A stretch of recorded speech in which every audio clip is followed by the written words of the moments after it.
dia, muito boa tarde, muito boa noite para você que nos assiste. Eu sou a Letícia Greco, repórter, jornalista, concurseira concursada, e hoje nós vamos falar do tema da semana, de um assunto que está muito em voga, que é a renúncia do deputado Eduardo Cunha.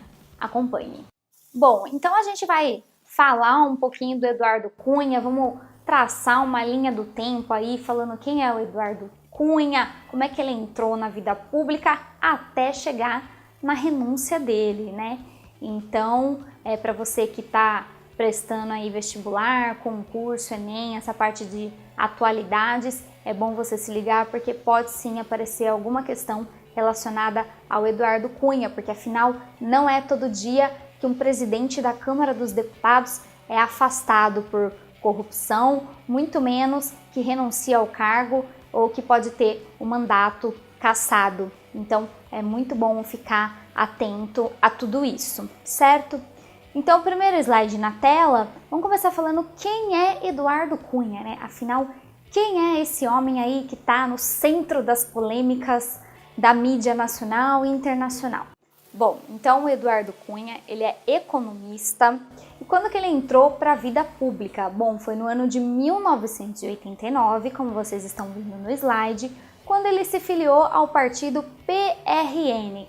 No partido PRN, ele participou da campanha do então presidenciável Fernando Collor, que acabou vencendo as eleições, como todo mundo sabe. E nisso, o Eduardo Cunha, ele ganhou um cargo público como presidente da Telerge, a empresa de telecomunicações no Rio de Janeiro, aí no ano de 1991, portanto, quando o Collor ainda era presidente do Brasil. Ainda naquela época, quando o Cunha era presidente da Telerge, ele já teve o seu nome envolvido num esquema de superfaturamento. Quer dizer, não é de hoje que o nome dele está ligado a esquemas de corrupção, desvio de verba pública, etc, etc, né? Então, desde aquela época, quando ele foi nomeado para ser presidente aí da Telerge, ele já teve seu nome envolvido nesse esquema, certo? E aí, em 1993, então, o Collor, vamos lembrar que o Collor, ele sofre um processo de impeachment em 1992, ele não volta mais ao poder, né? Quem assume é o Itamar Franco.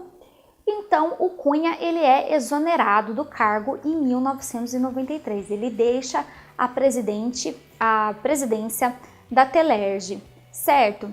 E aí, em 1994, ele troca de partido, então ele sai do PRN e entra para o PPB, Partido Progressista Brasileiro. E em 1996, 2 anos depois, ele vira réu no processo esquema PC, né? O que é esse esquema PC? Lembra do PC Farias, que era tesoureiro na campanha do Collor, era um político também? Enfim, o Eduardo Cunha, como eu falei para vocês, ele participou da campanha do Collor. Então depois, em 1996, ele também teve o seu nome envolvido nesse esquema, que foi esse esquema, inclusive, que levou ao impeachment do presidente Collor. Só que nesse processo, ele consegue um habeas corpus, né, ou seja, responder em liberdade, e a ação contra ele foi trancada. Então, nesse caso, o Eduardo Cunha, ele ficou solto, o processo foi encerrado contra ele e a vida que segue, certo? Continua na vida pública e a vida que segue. Em 1998, então, o Eduardo Cunha ele já é mais conhecido, ele já tem fortes aliados na política, e ele se candidata, então, a deputado estadual, mas ele, em 1998, ele não conseguiu a vaga, ele ficou como suplente. E antes de continuar, ali no slide, eu também vou lembrar, não tá aí, mas que além de economista e além dele ter entrado para a vida pública, o Eduardo Cunha, ele é evangélico e ele ganhou um programa numa rádio do Rio de Janeiro como radialista. Então isso que fez ele também ser um pouco mais conhecido entre a população, foi com o seu programa de rádio. E o engraçado ou irônico é que o Eduardo Cunha, nesse programa de rádio, ele usava um bordão, e o bordão dele era, pasmem, A população merece respeito, ou melhor, o povo merece respeito. Gente, Eduardo Cunha falando que o povo merece respeito num programa de rádio. Bom, não precisa nem comentar, né? Mas vamos concordar com ele, realmente o povo merece respeito. Continuando então, no ano de 2002, ele finalmente então consegue se eleger deputado federal. E por quê? Com mais de 100 mil votos, inclusive, porque ele ganhou o apoio de um dos políticos que na época era também muito influente. Quem? O Antony Garotinho. Então ele conseguiu aí se eleger deputado federal. Depois, em 2003, o Eduardo Cunha, acompanha aí no slide, ele troca de partido novamente, então ele estava no PPB, ele passa para o PMDB, que é inclusive o partido atual do Eduardo Cunha. Em 2006, ele é eleito novamente deputado federal, depois em 2010, e em 2013 ele consegue mais uma coisinha, que é o quê? Ele consegue virar líder do PMDB na Câmara, ou seja, ele consegue cada vez mais influência, né, entre os políticos e cada vez mais poder, certo? E aí depois disso, em fevereiro de 2015, ele finalmente consegue se eleger presidente da Câmara dos Deputados. E é aí que, né, exatamente, um pouco mais de um ano aí, um ano e meio, é que o Eduardo Cunha passa a ser mais conhecido pelos brasileiros, né, porque realmente são muitos deputados, né, só de senadores são 81, deputados são 520 alguma coisa, não lembro agora desse número exato, mas o Eduardo Cunha, então, ele conseguiu se eleger aí presidente da Câmara dos Deputados e ele se tornou, então, mais conhecido dos brasileiros, certo? Só que, junto com, né, com essa notoriedade que ele ganha, surgem também todos os crimes, né, digamos assim, né, os crimes políticos aí, de corrupção, lavagem de dinheiro, enfim, também começam a ganhar notoriedade, tá? Eu coloquei aí no slide também o antecessor dele, né? Então o Eduardo Cunha, ele entra no lugar do Henrique Eduardo Alves. E aí, passando para o próximo slide, a gente vê o Eduardo Cunha na Operação Lava Jato, né? Que é quando tudo começa, digamos que a dar errado para o Eduardo Cunha, né? Primeiro, o que é a Operação Lava Jato? No slide, é uma operação deflagrada em março de 2014 que investiga esquemas de corrupção, lavagem de dinheiro envolvendo a Petrobras, empreiteiras e políticos. Um desses políticos, como a gente já sabe, é o Eduardo Cunha. Então, continuando no slide, em 20 de agosto de 2015, o Eduardo Cunha ele teve o seu nome envolvido nesse esquema de corrupção e lavagem de dinheiro da Petrobras pelo ex-gerente da Petrobras, Eduardo Musa, numa delação premiada. E aí, então, depois disso, o juiz federal Sérgio Moro, né, considerado aí por muitos como o herói do Brasil, né, porque o Sérgio Moro aqui tá cuidando, que tá, né, julgando e tá aí por trás dessa operação Lava Jato lá no Paraná, né? Então o juiz federal Sérgio Moro, ele pediu que se fizesse uma denúncia contra o então deputado Eduardo Cunha. E aí, o que acontece depois? Próximo slide. Aí, em 1º de outubro de 2015, o Ministério Público da Suíça envia ao Brasil um processo criminal que foi aberto no mesmo ano pelo Ministério Público da Suíça, dizendo que o Eduardo Cunha teria feito lavagem de dinheiro e seria suspeito de corrupção, né, por movimentação bancária nos bancos da Suíça. É claro que o Eduardo Cunha ele negou, ele disse que ele não tinha contas no exterior, na Suíça.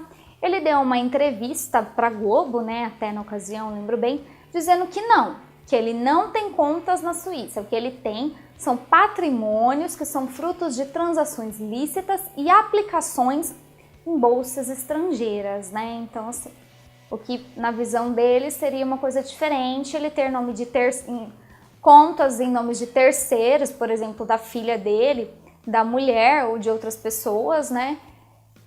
Que não no nome dele, certo? Até a mulher dele, né, que é a jornalista Cláudia Cruz, está envolvida nesse esquema. Só que documentos e passaportes, né, que depois foram aí também expostos na mídia, provaram que ele sim tem contas na Suíça. E isso complicou mais a situação do Eduardo Cunha, certo? Então, passando para o próximo slide, a gente tem assim outras denúncias contra o Cunha, porque não é só isso, não são só os casos de corrupção na Petrobras e não é só as contas não declaradas no exterior. Mas também, em 15 de março desse ano, ele foi envolvido no favorecimento do Banco BTG Pactual em medidas provisórias que possibilitam a utilização de ativos em liquidação de dívidas. Ele também é tido como réu no STF, o Supremo Tribunal Federal, numa ação penal por uma propina que ele teria recebido da Petrobras de 5 milhões de reais. Bom, e a outra denúncia, né, contra o Eduardo Cunha foi feita em 10 de junho de 2016. Ele teria desviado recursos do Porto Maravilha, certo? Então o Cunha ele teria solicitado e recebido propina do consórcio formado pelas empreiteiras Odebrecht, OAS e Carioca Cristine Nielsen Engenharia em 52 milhões de reais. Então essa é uma outra denúncia. Bom, além dessas denúncias, se vocês procurarem na internet, porque para eu fazer esses slides, né, eu tive que fazer uma pesquisa, né, grande. Vocês vão ver que não é só isso, tem muitas outras denúncias também, mas aqui não dá para colocar tudo, senão ia ficar muito extenso. Mas vale a pena dar uma olhada, essas acho que são as principais. Passando para o próximo slide, então, perda de poder, né? Então, essas foram as denúncias, né? A gente fez a linha do tempo. E agora, quando que ele perde o poder? Quando é que ele começa também, né, a se enfraquecer, né, enquanto político? No dia 5 de maio de 2016, o Supremo Tribunal Federal, então, ele afasta o Eduardo Cunha da presidência da Câmara. Isso foi uma decisão unânime, né, dos 11 ministros do STF, que entenderam que houve desvio de conduta pela parte dele, né? Então, essa decisão do afastamento foi por tempo indeterminado. Então, ele se afastou da presidência da Câmara. Isso aconteceu 5 meses depois, né, que o Procurador-Geral da República, o Rodrigo Janot, havia solicitado esse afastamento, certo? Quem assumiu a presidência da Câmara, então, foi o primeiro vice-presidente da Câmara dos Deputados, o Valdir Maranhão, que inclusive também está sendo investigado na Operação Lava Jato, certo? Mas vai ter, né, uma nova votação, ainda não se sabe quando, mas por enquanto quem fica na presidência então é o Valdir Maranhão. E aí em 7 de junho de 2016, o Rodrigo Janot ele pede a prisão do Eduardo Cunha, que ainda não teve um desdobramento ainda, certo? Só anotei aí o que aconteceu.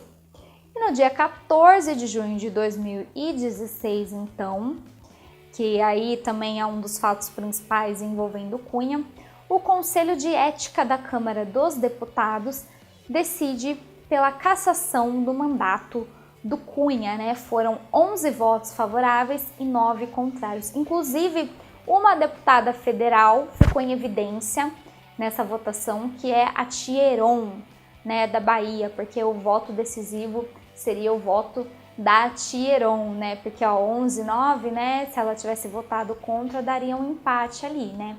Então, tava todo mundo na expectativa dela, que ela votasse, né, pela cassação, e a Tia Heron, ela votou pela cassação. E aí, por isso que acho que muito de nós agora conhece quem é essa deputada, né? E aí, no próximo slide, então, a renúncia de Eduardo Cunha, né?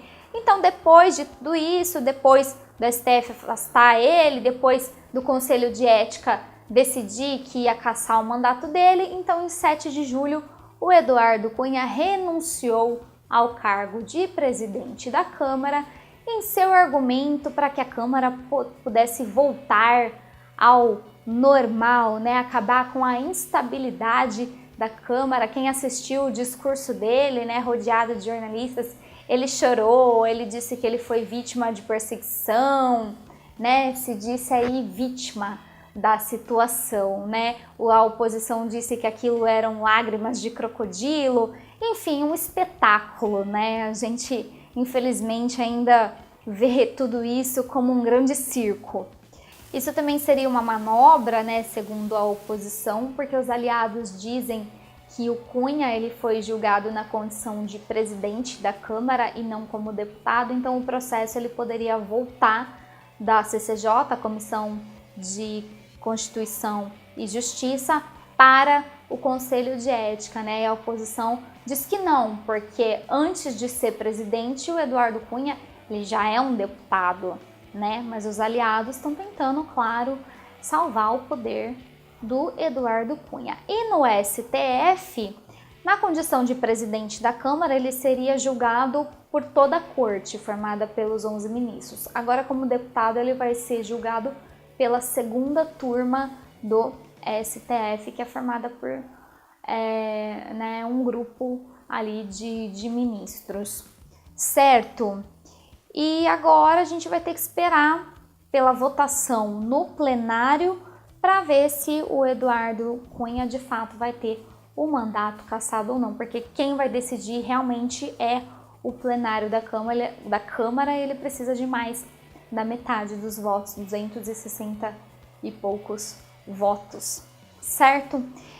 No próximo slide eu coloquei, que eu achei bem interessante, um jornal de Santa Catarina, no dia seguinte à renúncia do Cunha, ele fez essa capa que vocês estão vendo aí, né? Uma palavra cruzada, e aí tem, né, para você preencher as horizontais e as verticais, e realmente tudo que tem ali é Eduardo Cunha, e aí você vê tudo que ele está envolvido. Achei muito interessante essa capa, por isso que eu trouxe para vocês, certo? Bom, espero que vocês tenham gostado, que tenha elucidado aí algumas dúvidas. Muito importante toda essa questão do que está acontecendo no Brasil em torno da Operação Lava Jato, né? Uma coisa realmente histórica que vai entrar para a história, que está mudando a geopolítica do Brasil também, né? Segundo o presidente nosso, que sofre um impeachment aí num período de 20 e poucos anos, agora o presidente da Câmara dos Deputados também afastado, no processo aí de que pode culminar a perda do mandato, enfim. Então é muito importante você que está prestando concurso, você que está prestando Enem, ficar atento a toda essa questão, certo? Se vocês gostaram, então dê um like, se inscreve no nosso canal e continue nos acompanhando. Até semana que vem!